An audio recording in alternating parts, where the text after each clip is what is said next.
Good morning, good afternoon, and good evening to all our audience. Wherever you are, welcome to the Institute webinar series on emerging topics. I'm Xavier Canadell, Learning Specialist at the Institute, and today I will be your host. Today the topic of our webinars is on disclosure of project and contract information in PPPs. And our speaker is Shamala Shukla, Senior Consultant Infrastructure Finance Public-Private Partnership Group. This webinar presents a review of current practices on the disclosure of information on PPP projects and contracts, and discusses the desired features of a framework for a proactive disclosure on PPPs. Many countries have been trying to implement freedom of information legislation, and this includes applying it to their PPP programs, a topic that it addresses in this webinar. In addition, this webinar will also briefly discuss the current work being done by the World Bank and other multilateral institutions in this area. Before we start, a quick note: the presentation and the recording of this webinar will be available in 24 hours in our website. Now, without any further ado, it is over to our presenter. Thank you.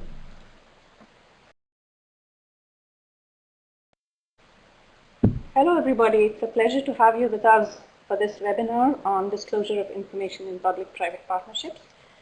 Transparency issues, as everyone is aware, have become increasingly important in PPP.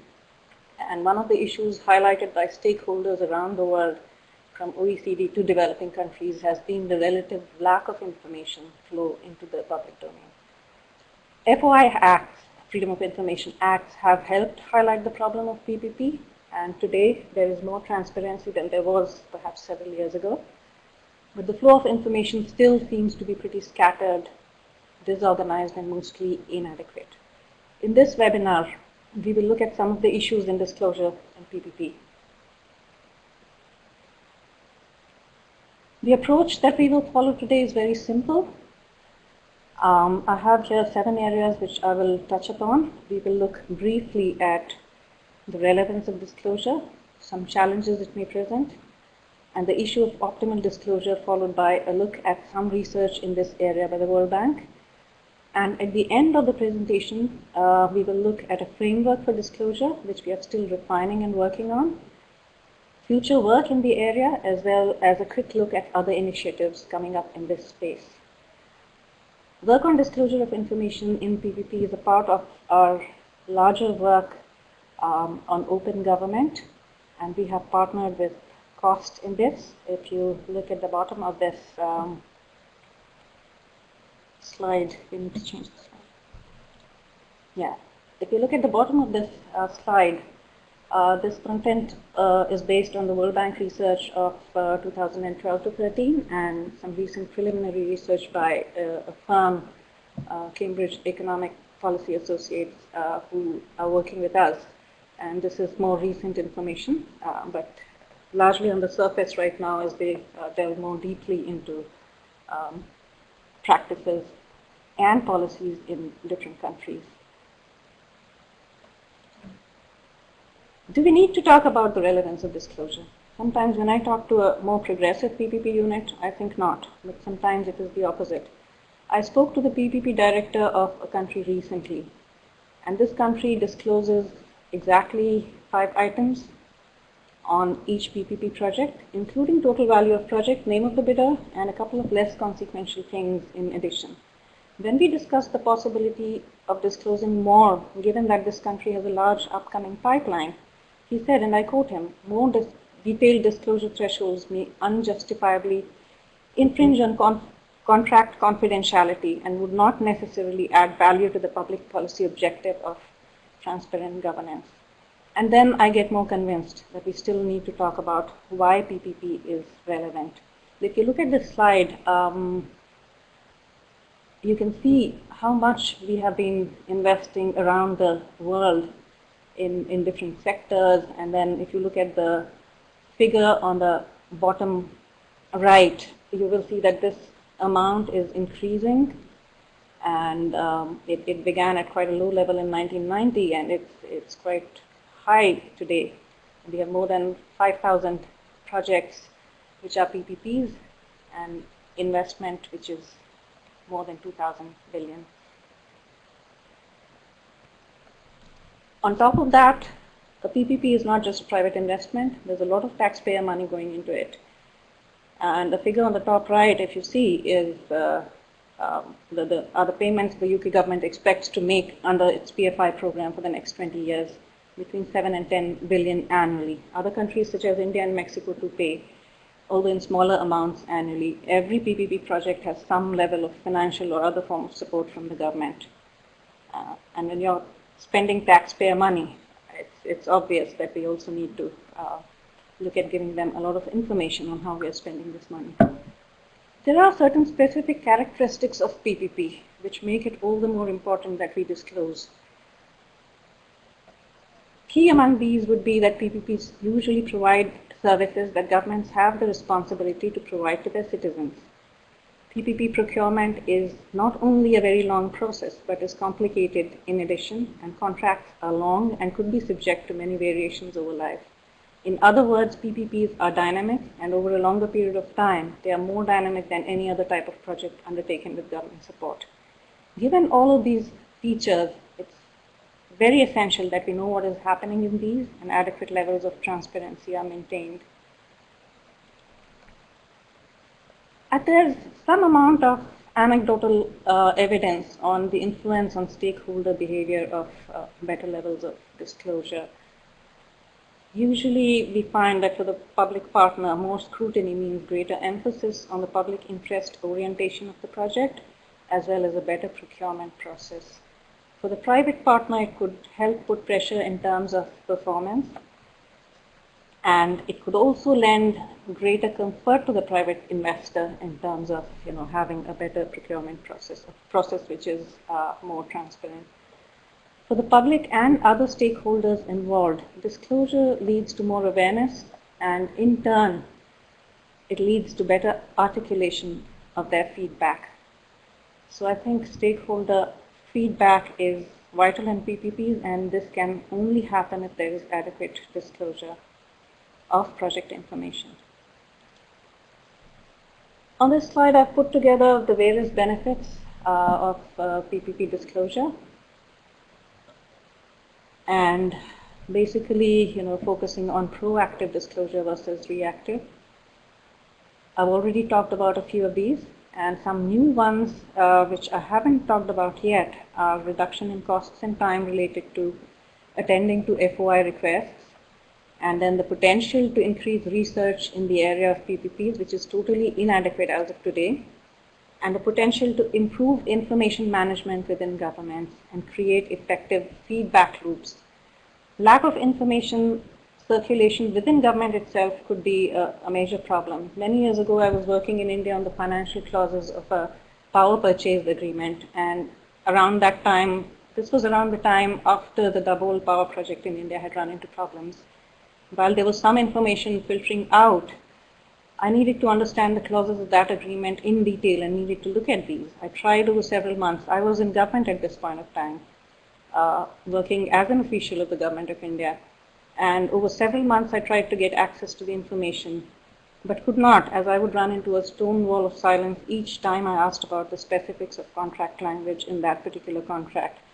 I'm sure I would not have had this problem if the level of disclosure at that point of time had been as high then, at that point of time has been as high as it is now. But unfortunately, that was not the case, and I had to go ahead and work on this new agreement without having much of an idea about what happened and why there were problems with the other agreement.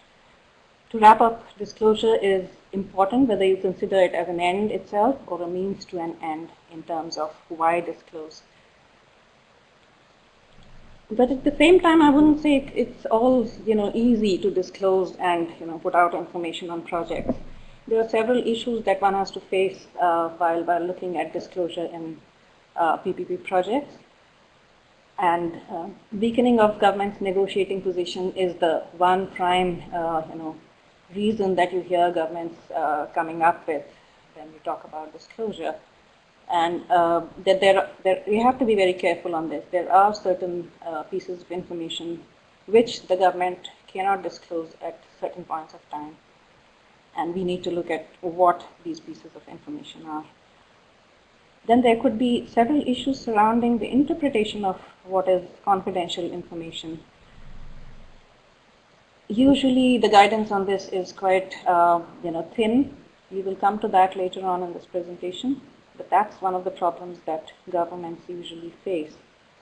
Thirdly, governments may simply not have the capacity to disclose effectively.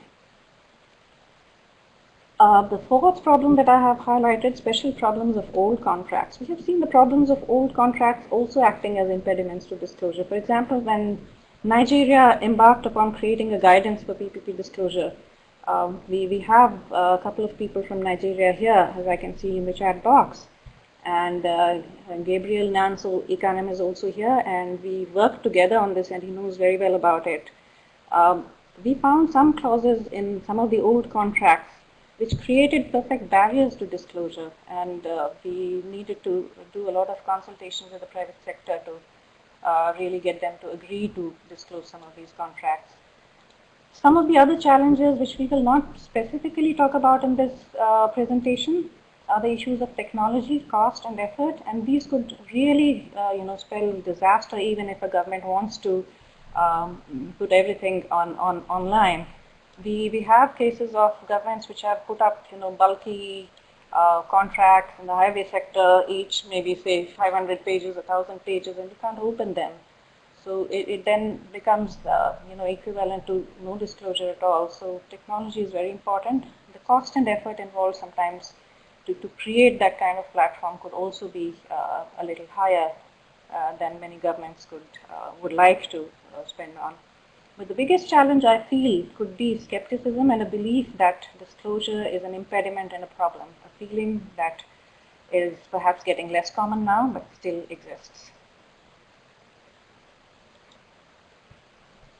And we looked at the benefits as well as the challenges of disclosure, and then the next question comes up: what is the optimum level of disclosure? What should we be putting out? What shouldn't we be putting out? And all of these areas are very closely linked together and need quite a bit of attention from policymakers. One would immediately say, information relevant to users needs to be put up. Information relevant to taxpayers, how much does the government spend? What kind of procurement process has been undertaken? Or what kind of performance information is there? There's the KPIs and the actual performance, etc. Other key contract information. This is probably the most important, and these are the important pieces that one has to actually disclose. And what shouldn't be disclosed? Maybe information that might affect the interests of the private sector, information that does not add value, any other sensitive information that might be sensitive from the point of view of defense or any other national interest. That's something which may not add value. So you should also think about disclosing a lot of information versus good and very relevant information, and try to reach the optimal. And this might be different for different countries, depending on the circumstances, the needs of the users, and so on. The World Bank carried out some research between 2011 and 13 to see what countries were disclosing. And once again, this year we have started research through a firm that we have retained for this. I talked about this earlier, and now we are going more deep into disclosure practices of countries. The earlier review was comprised of 11 jurisdictions, and the present review consists of 13 jurisdictions. In the earlier review, we looked at mostly post-procurement information, and the current review looks at the whole gamut of disclosure in all of these processes that are associated with PPPs, including pre-procurement disclosure. And some of the areas which we looked at and we included in this review are here on the slide before you. We also looked at policy, we looked at when information is being disclosed, we looked at the format for disclosure, what was the treatment of confidential information, what institutional structures are governments using, to disclose this information, and then the steps from extraction to disclosure of information. That is the actual process of getting the information out in the public domain. We also looked at whether there were any authenticity filters before the information comes out into the public domain, and also at the treatment of old contract point I was just referring to in terms of the work we did with Nigeria. There are certain areas which we did not include. We didn't look at any empirical evidence of whether there was any positive effect of disclosure. We didn't look at whether the data was well-founded. We didn't look at the technical systems, and we also didn't look at the availability and accessibility of resources. That is not to say that these areas are not important. They are very important, but these were outside the scope of our study at that point of time. Among the jurisdictions included, we had 11 jurisdictions last time. We have a list of those on the slide. You can read these for yourself.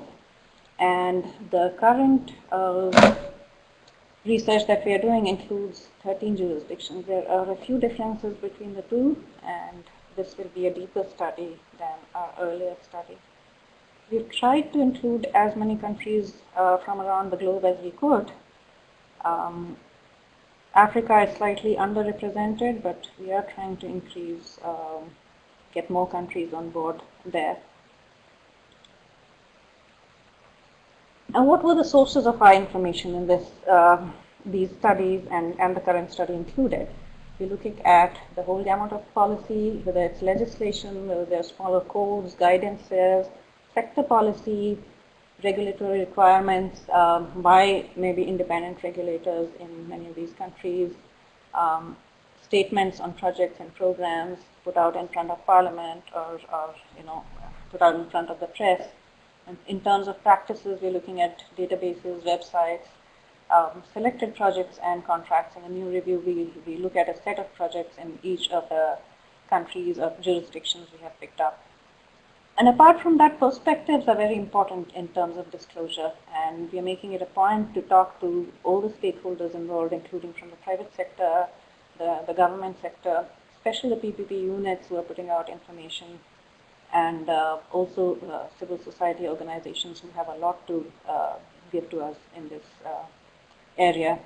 We are also trying to undertake some surveys. We have not yet done a survey so far, but we are hoping we'll be able to gather some more, a wider audience into this and get perspectives through the surveys in course of time as we work on this. And as I said, we've included every process, including pre and post procurement. I have here some of the elements of disclosure. On the pre-procurement side, you can see that we are looking at everything that happens before procurement, including the procurement process, the approvals, and bid documents. These are very important, whether these are out in the public domain, and then the minutes of the meetings which take place. The decision meetings during a procurement process sometimes are very important in order to understand why some decision was taken, and then to understand the ramifications of these more fully. Contract document, that is at the point when the agreement is signed. What documents come out? Several times we see whole contracts coming out, but the very important agreements which are part of the contract but may not be part of the main contract document being left out. So we were looking at all of these. Contract summaries are put out by some of the countries. And apart from these elements, what comes out during the operational stage of a project? This becomes very important for PPPs because, as I said before, these are long contracts over 30 years, 40 years, and it's important to know what's happening with the project. The real game starts when the contract has been signed and the work has started on these projects.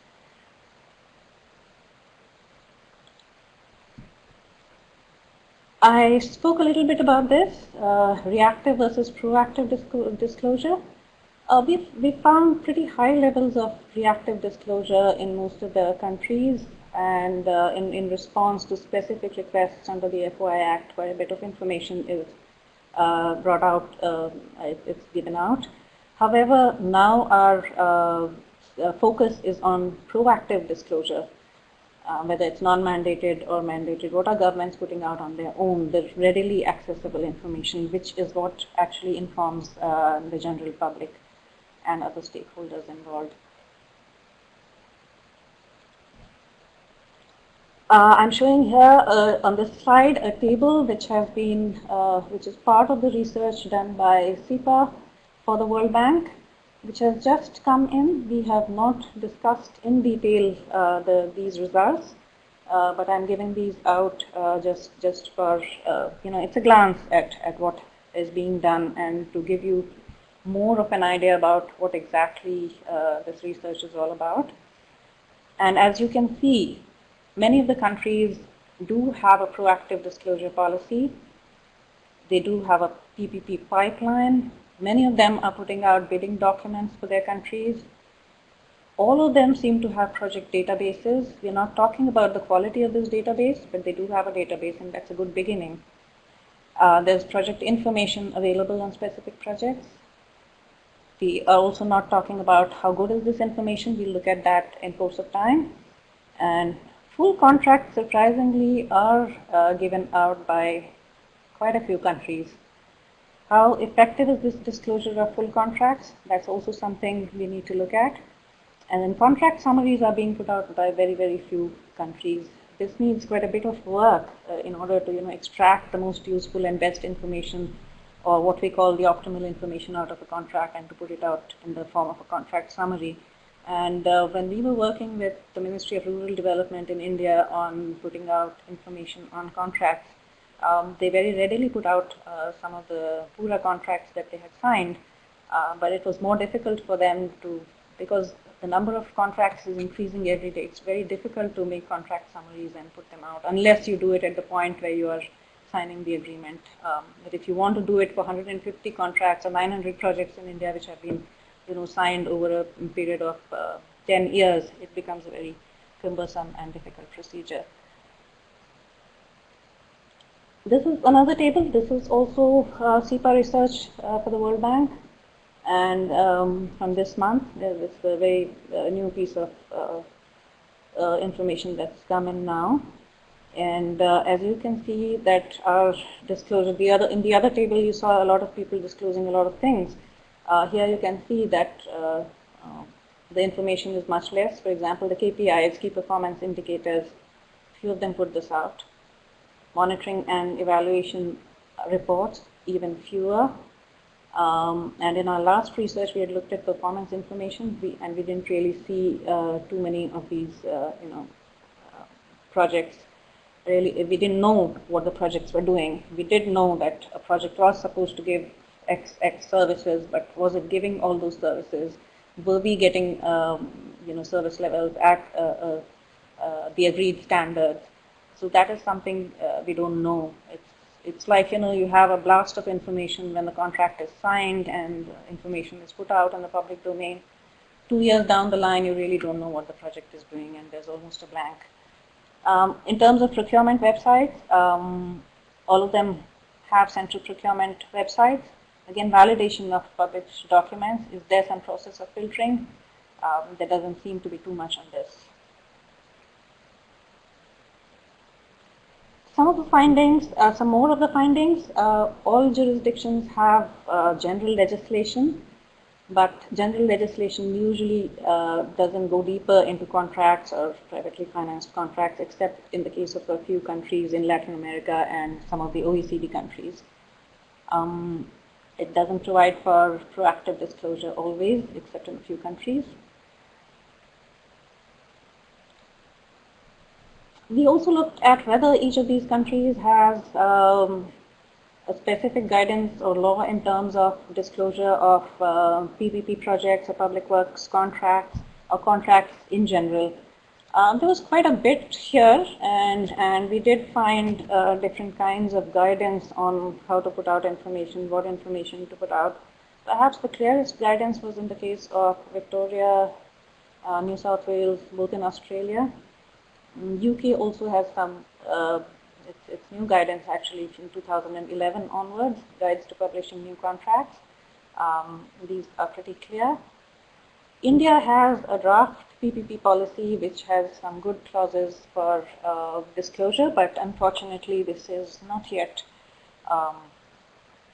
finalized, and you can see there are various other countries which have either concessions of public works laws, or they have an act. Kenya has a PPP act which talks about putting out 6 pieces of information on each project on execution of contract. Then when we go deeper and look at what is the guidance to redactions, I remember it's a classic case. I will not name which contract it was, but when I was looking through a number of contracts in New South Wales and Victoria, some of the older contracts actually, which had some confidentiality clauses, and because of which I guess there were problems on the part of the government to put out all the information. But this was a classic case where they had put out the whole contract document, but everything of relevance was blacked out. It was redacted information. And so we got very interested, and we looked at what are the provisions on this? What is the guidance on what information to redact? If you leave too much to interpretation, it all depends on who is interpreting it, and sometimes entire information goes out. We found some good guidance in terms of what to put out and what to redact in the United Kingdom. There's the code of practice, there are standardized provisions, and then there's the Department of Justice guidance, which specifically talks about confidential information. We have interpretive provisions in the case of New South Wales. British Columbia has internal guidance for officials, which they shared with us. This is, I think, not in the public domain, but it gives very good guidance to the person who would be looking at these redactions. And I found this extremely useful in my work with other countries.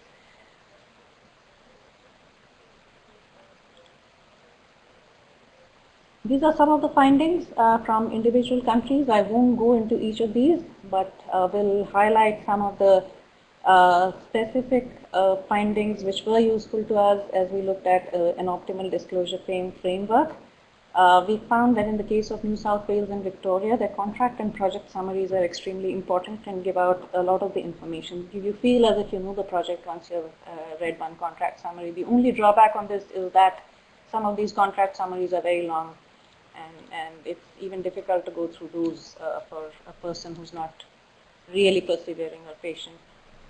In the case of New South Wales, they have post-implementation reviews which are done after a period of time after signing of the contract to look at what is going on in a project. These are also we found these very useful. In terms of the features, specific features for the United Kingdom, new contracts disclose substantial levels of information. This is starting 2011 with no retrospective effect though. So we don't have information on the older contracts. And only the UK seems to disclose actual unitary payments made in the PFI contracts as they are made. And this seems to be updated every 6 months. Philippines is one of the newer countries, but with a very promising pipeline of projects. And they are trying to do a little more post-procurement information disclosure. And I believe they are trying to amend their laws and policies in order to be able to do more on this count. For British Columbia, the best part was I spoke about the guidance to officials on confidential information, and also the institution of the fairness advisor and auditor. We are actually trying to do a webinar on this specific issue maybe later in a couple of months' time, where we will talk about how this institution has enabled better disclosure in the case of the Canadian provinces. South Africa, the feature which was important and from which we can learn something was the special disclosure requirements at feasibility stage in municipal projects. There's more disclosure in municipal projects in South Africa, I feel, than the national projects, because of this specific requirement for municipalities. India has very good pre-procurement disclosure. RFQ, RFP minutes, decision minutes, bidder information is given out quite freely. And there are a number of contracts which are online, highway contracts, 150 plus. There are airport contracts which are online. All Pura PPP contracts signed so far are online. But there's lack of consistency in disclosure. This is a country with maybe 1,000 PPP projects at all levels of government. Kenya, as I have spoken before, it gives out exactly 6 pieces of information on each project. But we're yet to see this because I think under the new act, no contract has yet come to that stage where they will be able to put out information. So it remains to be seen what they actually put out. So this is policy in the case of Kenya rather than practice. The best disclosure, probably in terms of how voluminous is disclosure. It's also actually quite effective disclosure because a number of papers are put out and performance reports are also disclosed by some of these countries. The best disclosure probably would be in the Latin American countries. A lot of documents come out. The only problem is to sift through those and get the information that you really want out of these. But the surprising thing we found in some of these countries was that audit reports are not disclosed, which was not the case in all the other countries I have talked about before this. Among the redacted elements, the classic case of the Victorian contract I spoke about, that of course redacts almost all relevant information. All numbers that are there are redacted. But in many other contracts too, we find redactions which are substantial. In every case, the base case financial model is not disclosed. I think I don't think I've seen any financial model disclosed so far. Pricing structure, elements of the payment formula, the financing costs, land lease details, abatement for failure of contracts. Some information is disclosed in each of these cases, but the entire information, you don't get the entire picture from what is disclosed. So these are the usually redacted elements. However, many SPVs in developing countries are, in the OECD countries are listed, so quite a bit of financial information comes out in those cases. However, in the case of the developing countries, SPVs are mostly not listed. And so we hardly have anything coming out in terms of financial information. Proactive performance disclosure is something which is, we really can't speak of anything here because the kinds of reports that we found were few. Audit reports were the most useful in the case of all of the countries. We don't have performance assessments and user surveys that are regular, so these don't really mean much. And it's always very difficult, even if KPIs have been put out and some performance reports do come out in random, it's very difficult to match these and to know exactly if the contract is performing as agreed. Validation is limited to just 2 countries, and in the case of the NSW, it has an external validation process which requires scrutiny by Parliament, and the report is also scrutinized by the Auditor General. Now we come to the last part of the presentation. This was an optimal disclosure framework with, as you can see, 6 parts to it, like we saw it at that point of time, and we are still working on refining it. It's always good to have this kind of a framework in terms of having a general act and also some specific guidelines on how to disclose PPPs. It's very important to have guidance on confidentiality, and if you have standard contract language, it becomes easier in terms of the public officials who negotiate contracts. They can discuss prior to signing the agreement what kind of language should go into the contract and what kind of information should be redacted and what should come out in the public domain. And another thing is to have a template which you share with the private sector at the point of when you negotiate the contracts. In fact, even at the point of the RFP, it should be very clear what kind of, to the private sector, what kind of information will come out in the public domain. I wouldn't say that all of these elements are important. As you can see in the case of India, there's There are no disclosure guidelines for PPPs, but quite a bit of information comes out. In many countries, there's no guidance on confidentiality, but they know exactly that except the financial model, you put out every other piece of information. So while this is the optimal disclosure framework that would make things easier and would make things much clearer, it's not really important that every piece of this has to be there in your framework. It also depends on your legal system, whether you need a specific law for disclosure, or you can do it as part of your contract. This is the more detailed out part of our framework, which is, as I said, still evolving. And we thought about some of the elements which are important to disclose. I would say pre-procurement disclosure is perhaps very, very important. And a few other pieces which are of great importance are the cost-benefit analysis and VFM perhaps, government support from the taxpayer's point of view, then information on tariffs and payments is also very important, especially in cases where the government is being paid, the government pays the concessionaire for providing services. It's important to know what the government is paying. In terms of other things which are important, variations, a lot of changes take place in contracts, small and big, which have implications for on costs. There are implications on everything, and it's important to put out variations as and when they happen in the public domain. I have already spoken about the importance of performance, so that's also one very useful area. I have here an example of a procurement disclosure guidance. This is from the Alberta P3 framework and guidance. This is one of the provinces in Canada which does quite a fair amount of transactions in the PPP space. They have written out the milestones, and then they have a guidance on whether to disclose or not to disclose. This helps people who are working on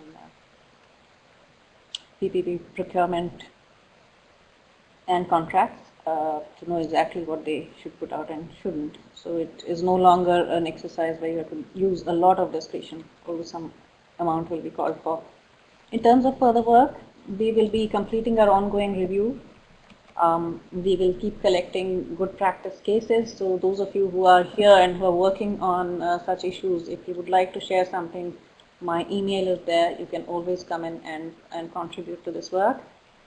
We will be developing a guide for PPP disclosure, which will come out later this year. We are also working on disseminating all of this work to interested countries. Honduras recently joined the COST and is also interested in working on PPP disclosure, and they were talking to us about it. We are also working with other multilateral organizations in looking at some standards for PPP transparency. I'll come to that later on. Yeah, this is what I was speaking about. The UNECE has a PPP team of specialists, and they are now working on, this is based in Geneva, they're working on zero tolerance to corruption principles. And under this, they have PPP standards that they're working towards. And these PPP standards would be in different areas of the PPP process. They have started with PPP procurement. They're working in different sectors also. So they started with the health PPPs and will be going on to other areas.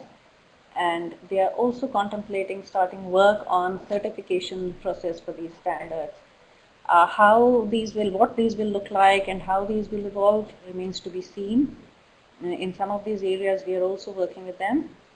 And the methodology, as you can see below, is through multi-stakeholder teams and wide-ranging consultations, as in the case of any piece of work in the UN.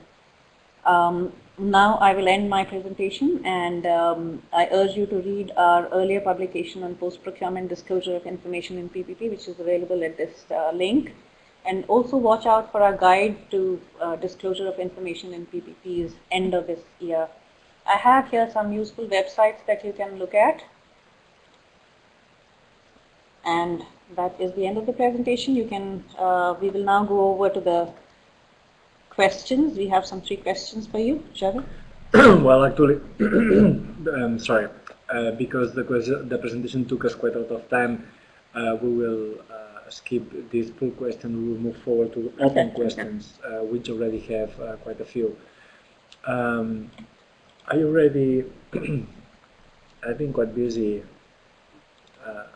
putting all the questions together. We have these 6 questions. Do you want me to go through them one by one, or do you? Yeah. So you can read them and do it if you want. Yeah. So the first one is Victoria Lemieux. Sorry if I don't pronounce properly your last name. The question says, could you please explain more about your theory of how PPP, proactive disclosure, improve information management in governments? Oh, yes, yes. Actually, I should first of all say that I don't have a theory of how, there's no theory at all. It's just experience, and I would say more anecdotal evidence. And 1 or 2 points that I would like to highlight here, based on my own experience of working inside a government where there's a lot of information that, keeps floating around, but sometimes the relevant information gets lost. One is that it's very good if you have information on projects, similar projects which have been done before, whether successes or failures or whatever, and to look at those contracts and to look at the results of those contracts, the results of the implementation of those projects in order to create a feedback loop. It should feed into your new projects, and that doesn't always happen. So I would say this is something which becomes very important. Like, you know what's happened with the earlier contract, perhaps you can do the next contract better. Okay, the second question is from Avena. All of them have a, well, sorry, let me rephrase this question. What can you use instead of a central procurement website? I have a few links for Kenya. I don't know if I posted these. It's just going back to mine. No, yeah. Kenya puts out, if you can see this slide number 35,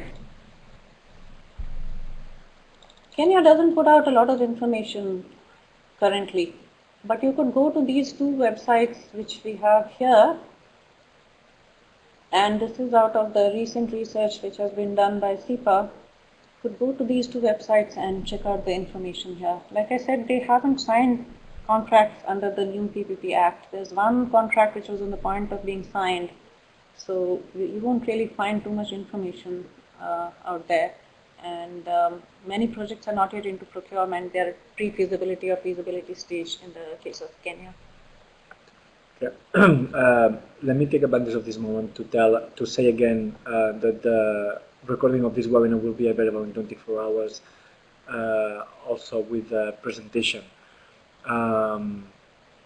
So now feel free to navigate through the presentation if you want on this pod, and also ask or comment questions on the chat area. Let's move forward to the third question from Patricia Peya. She asks, should the public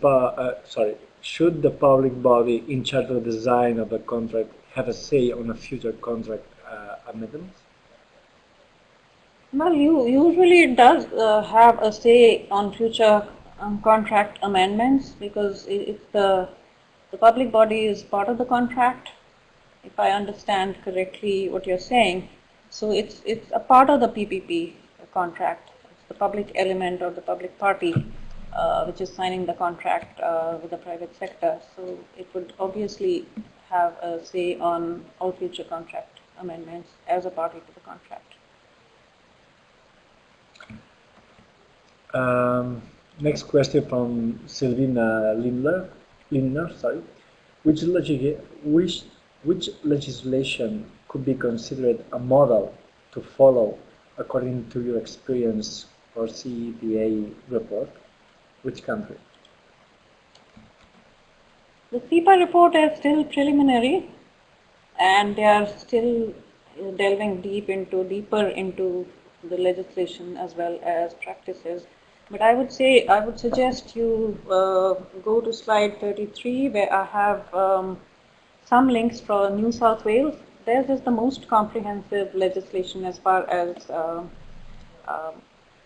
what and how to disclose is concerned, and I think this is probably a model for now. Okay. I'm seeing that there are some problems with links. Maybe we will check them and we will change them if it's necessary. So for when we share this presentation tomorrow, all the links are going to work well. So apologize for that. So the next question is for Mary Jane Brainhall.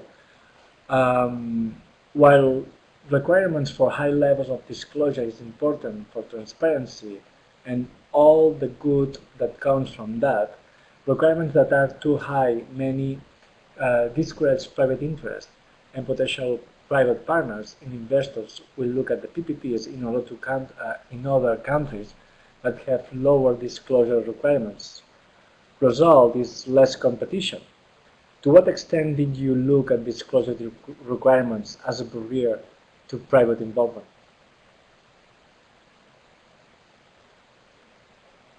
So there are two parts to it, as far as barriers to private involvement are concerned.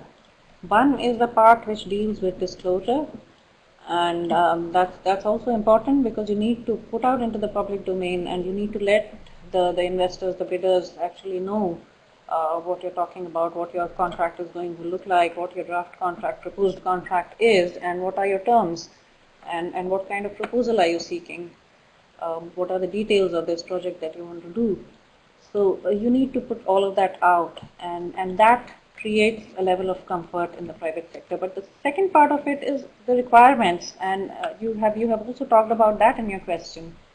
That has less to do with disclosure, but even in that case, disclosure helps, because once you have put out certain requirements, and these requirements are found to be too much for the private sector, there's the chance that you give them to come back on those requirements, and when you talk to them, you do know that perhaps this is going to have a problem, like it's going to create problems for the private sector. It may impede competition. In the case of a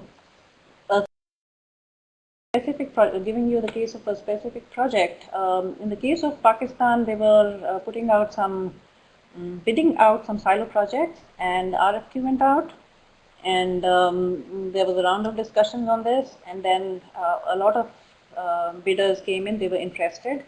Then the RFP was put out to the shortlisted bidders, and it created a lot of problems for them, and they found that the requirements were too stringent, were too problematic, and could result in issues for the private sector later on, and they felt that the payment risk of that particular project was too high.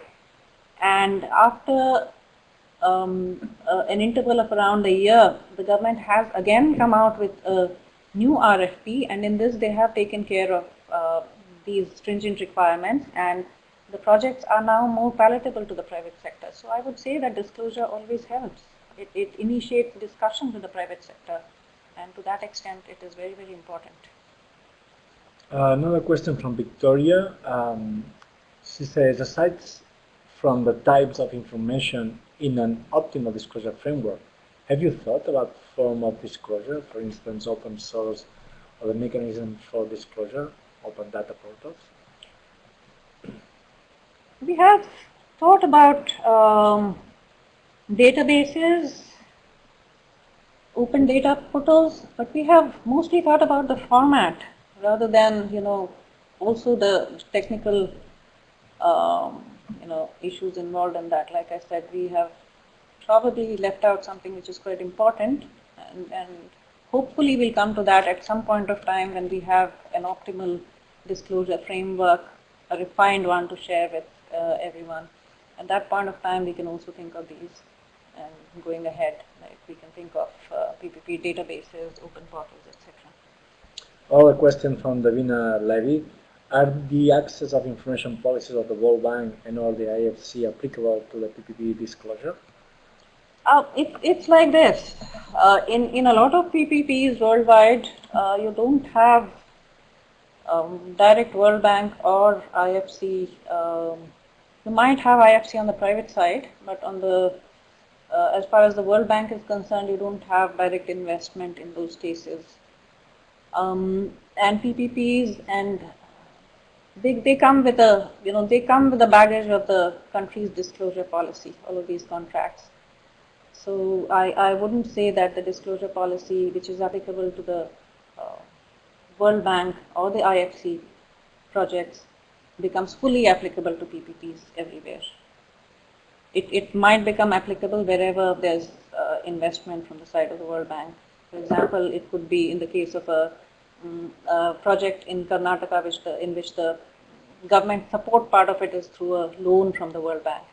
So in those cases, disclosure policies of the World Bank would apply as part of the negotiation process between the World Bank and the country government, and accordingly the countries should be able to make their contracts amenable to these. Otherwise, it doesn't really apply. PPP contracts have become with their own rules and laws, and which are of the country, specific to the country. Okay, sadly we don't have a lot of time to answer all the questions that we are receiving, which are quite a lot. So we have time for one more question. I'm going to check the one, I'm going to choose the one from Patricia Peya regarding the disclosure policy. She asks, regardless of the disclosure policy in place, do you think government and private sector really work as a partner or than parties within the PPP scheme? And if that's the case, what steps need to be taken in order to build trust between these actors?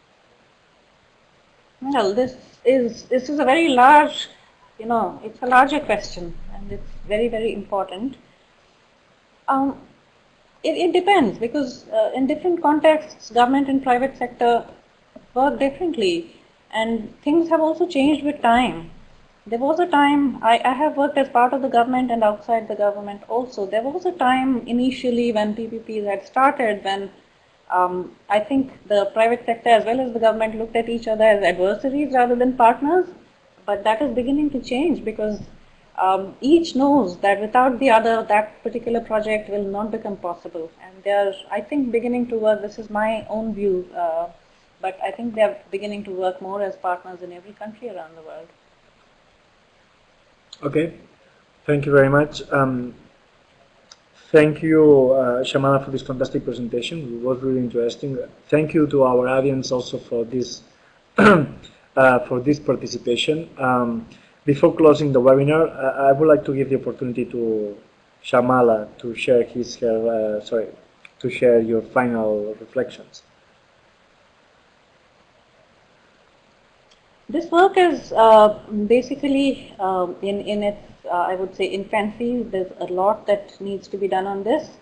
So once again, I would invite all who have participated in this webinar, if you're interested in working further on this, to share your ideas with us. And as participants in this process of building PPPs globally, we could actually have some interesting new ideas on how to make disclosure something which is more popular around the world than it is right now. And secondly, also think of the issue of transparency as a principle. There has been a lot of conversation on whether have transparency as a means to an end, or as an end in itself, and there was quite a bit of discussion on this, which I saw internally within the World Bank. So this is a question I want to leave with you. Think of answers,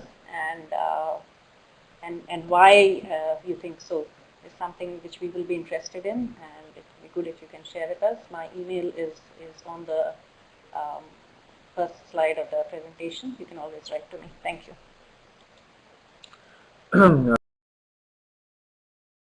Shamala, thank you again to our audience for the participation. Once again, the presentation and the recording of this webinar will be available in 24 hours in our website. We will check those links that were not working to ensure that everything worked well. And please take a moment to give us some feedback on the survey that we will present on the screen in just a few minutes. So again, thanks again. Have a wonderful day, afternoon or night, wherever you are. Goodbye.